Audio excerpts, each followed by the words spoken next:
Malcolm in the Middle was written as a writing sample. It was just to show other writers what I could do if they wanted to hire me on their show. And my agent said, let me see if someone wants to buy it. And it was sold to a brand new network president his first week on the job. And he didn't know he was supposed to change everything. So he just bought it and said, let's shoot it. And we said, okay. And then also when it was bought, they had many other shows that they thought were more important. And we were going to go on in the middle of the year, not at the beginning of the season. And they had all these shows that were very, very important to the network. And so they spent all their time telling those shows how to change and what to do. And they just ignored us because we were not important and not on the air. And by the time they turned their attention to us, we had already shot all of our episodes, our initial order. So the show was what it was. And we had a very, very kind reception by the critics. And the ratings were very good right off the bat, which was, again, just luck because we were following The Simpsons, which was a gigantic hit show. And so after that, they just let the show be what it was. But every one of those things could have gone differently and the show would have not happened. Qu'est-ce que vous faites là? Bah ça se voit, on joue. Vous faites un peu trop de bruit. C'est un quartier calme ici. Et on tient à ce qu'il le reste. Retournez à l'école.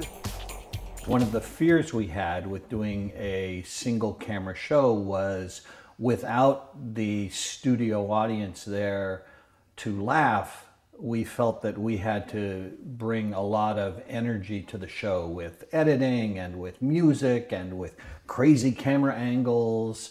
And so we did everything. Anything we thought would get a laugh, we would put in as long as it wasn't too stupid. And sometimes if it was very stupid but very funny, we would also put that in.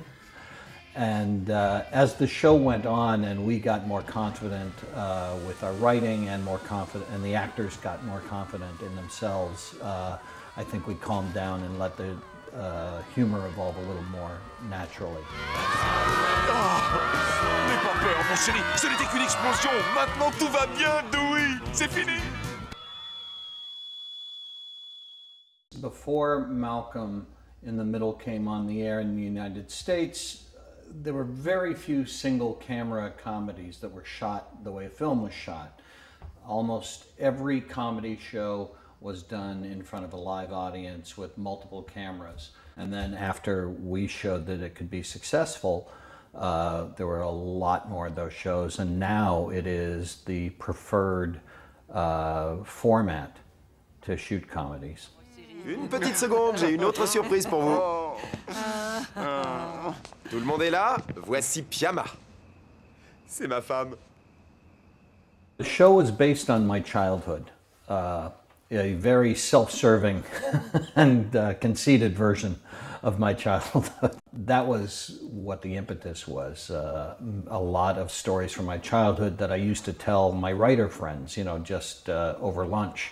And they kept telling me that there was a show in there. And finally, after maybe 15 years of thinking about it, I decided to write it. Si vous vous comportez bien, et ça jusqu'au jour de Noël, alors on verra. Il se peut que le Père Noël décide de passer. Dans le cas contraire, pas de cadeau. Et toutes les petites réjouissances de Noël seront annulées. T'auras pas le courage de nous faire ça. Tu bluffes. We had a very good director of photography who established the look. It was a lot of very short lenses and a lot of camera movement, and it was a antic kind of sensibility that reflected what the viewpoint of a child would be, but we found that it worked for the comedy anyway, even when we were doing the adults. Laisse-moi tranquille. Votre fille est en train de mordre mon fils, Tina. Non, il s'amuse. Ça fait mal. We had a very, very good casting department, and Dakota Fanning was only 5 years old, and we thought she was so charming. And I remembered her when she's starring in a giant movie with Denzel Washington. She's a big deal.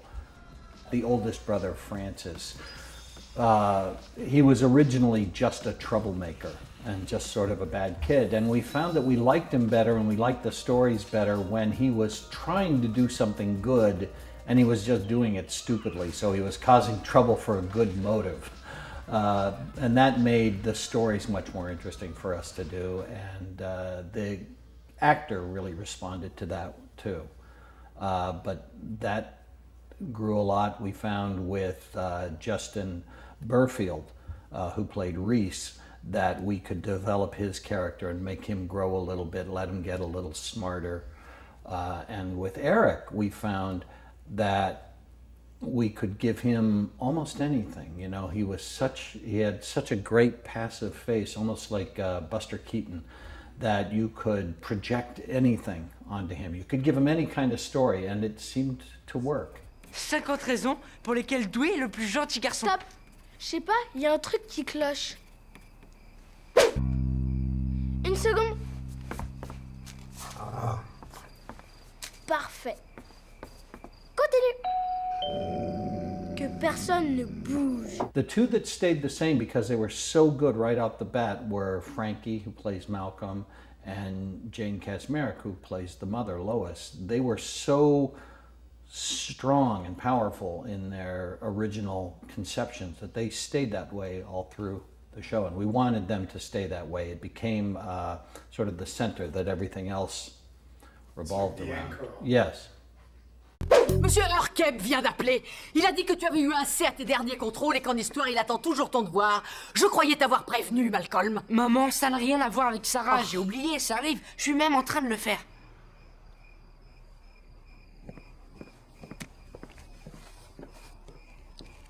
Alors, t'as quoi comme chaussette? Brian's character, Hal, was the only character that I didn't do a very good job of writing. My own father was very remote. He wasn't much of a factor in my life. And I originally wrote the character as sort of a cipher, kind of a blank. And we had hundreds of actors come in, really talented actors come in, and no one was good. And it was my fault because I didn't give them anything to do. And we had already started the production process, and we still didn't have a father. And Brian came in one day before he was supposed to start shooting. They were building the sets, and he did an audition where all he did was watch the mom and the boy having an argument. And it was so funny that I fell out of my chair. You know, people say, oh, I laughed so hard I fell out of my chair. I actually fell on the floor. And he was doing it while people were hammering up sets and building and running power saws and so many distractions, and it didn't matter. He had a pipe in his mouth and he was looking around. He looked like he was building a rocket ship in his head. And it was so funny that we hired him immediately, and we knew right away that we had something special. He was, so we changed the writing, and it went from being someone who was sort of not there to someone who could be anywhere. It was a huge relief, and it gave us a lot to do as writers. D'accord, c'est moi qui me tape, la réunion part en prof. Malcolm was at the very, very end, one of the very last shows of the old network studio model. And we came in just as that door was closing. And now Malcolm might be an internet series. It might be on Netflix. It might be on Hulu. It might be 5 10-minute episodes. It might, you know, have commercial tie-ins where all the actors had to wear logos on their back or drink cans of Coke and show them to the camera. You know, it's a very different world out there. Et on joue à qui enfourne le plus de bretzel dans sa bouche en même temps.